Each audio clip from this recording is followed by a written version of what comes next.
Hi friends, my name is doctor Priyanka and आज मैं एक बहुत ही इंटरेस्टिंग केस शेयर कर रही हूँ आपके साथ। अपने सेंटर पे आई, नॉर्मल रूटीन काम चालू था।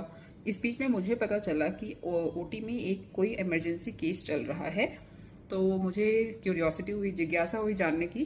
तो मैंने अपने जूनियर को फ़ोन करके पूछा कि ओटी में क्या केस चल रहा है। तो उसने मुझे बताया कि कल शाम से एक आईवीएफ सेंटर में, एक एम्ब्रियोलॉजी लैब में एक एम्प्लॉई है, बेसिकली एम्ब्रियोलॉजिस्ट है वो, जिसको कि शाम से बहुत ज़्यादा पेट में दर्द हो रहा था और वो प्रेग्नेंट थी।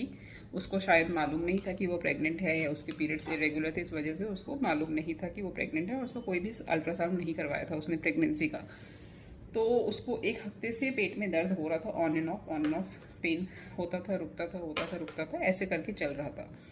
एंड कल शाम से उसको बहुत ज़्यादा पेन होने लगा और एक दो बार उसको चक्कर आए और वो बेहोश होकर भी गिर गई थी। तो इसकी वजह से उसको आज सुबह 8:30 बजे वो हॉस्पिटल आई और हॉस्पिटल में जब टेस्ट उसके जांच के बाद पता चला कि उसका, सबसे पहले तो उसकी फेस बिल्कुल सफ़ेद हो गया था, हीमोग्लोबिन काफ़ी कम था, उसका पल्स बहुत ज़्यादा था और ब्लड प्रेशर बहुत कम था, जो कि जिसको हम मेडिकली शॉक बोलते हैं। पेशेंट बेसिकली इधर शॉक में आई थी एंड अल्ट्रासाउंड करने में पता चला कि उसका प्रेगनेंसी जो है ट्यूब में है और वो ट्यूब रप्चर हो गई है, जिससे ब्लीडिंग हो रही है, पेट के अंदर ब्लड इकट्ठा हो रहा है।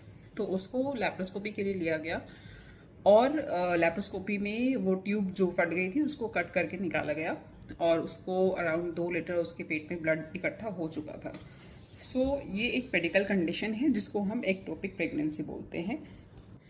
एक्टोपिक का मतलब होता है कि प्रेगनेंसी अपने नॉर्मल प्लेस, जो नॉर्मल प्लेस होता है प्रेगनेंसी का, वो होता है यूट्रस में, यानी बच्चेदानी के अंदर बच्चा ग्रो करता है। बट वो जो प्रेगनेंसी है वो ट्यूब में हो या फिर कहीं और हो, पेट में हो, लिवर में हो या फिर ओवरीज में हो, कहीं और अगर प्रेगनेंसी रुकी है, वहाँ पे चिपक गया है एम्ब्रियो, तो इसको हम एक्टोपिक प्रेगनेंसी बोलते हैं। और ये एक मेडिकल डिसऑर्डर, मेडिकल इमरजेंसी हो सकता है, जिसमें कि अगर पेशेंट को अवेयरनेस नहीं है इसके लिए तो वो उसकी जान तक जा सकती है, अगर टाइमली उसको हमने डिटेक्ट नहीं किया और टाइमली उसको हमने ट्रीट नहीं किया। तो अभी तो वो पेशेंट ठीक है, स्टेबल है। उसको हमने जो ओटी की टीम है उन्होंने ब्लड प्रोडक्ट्स दिया, ब्लड चढ़ाया, खून चढ़ाया, उसके बाद अभी वो नॉर्मल है। तो कहने का मतलब ये है कि जब भी आपका प्रेगनेंसी डिटेक्ट होता है या आपको पेन हो रहा है, तो सबसे पहली जो चीज़ आपके दिमाग में आनी चाहिए, अगर आपका पीरियड मिस हुआ है तो आपको अल्ट्रासाउंड कराना बहुत इंपॉर्टेंट होता है। जो फर्स्ट अल्ट्रासाउंड होता है वो अराउंड 6 वीक्स तक करवा लेना चाहिए, जिससे हमको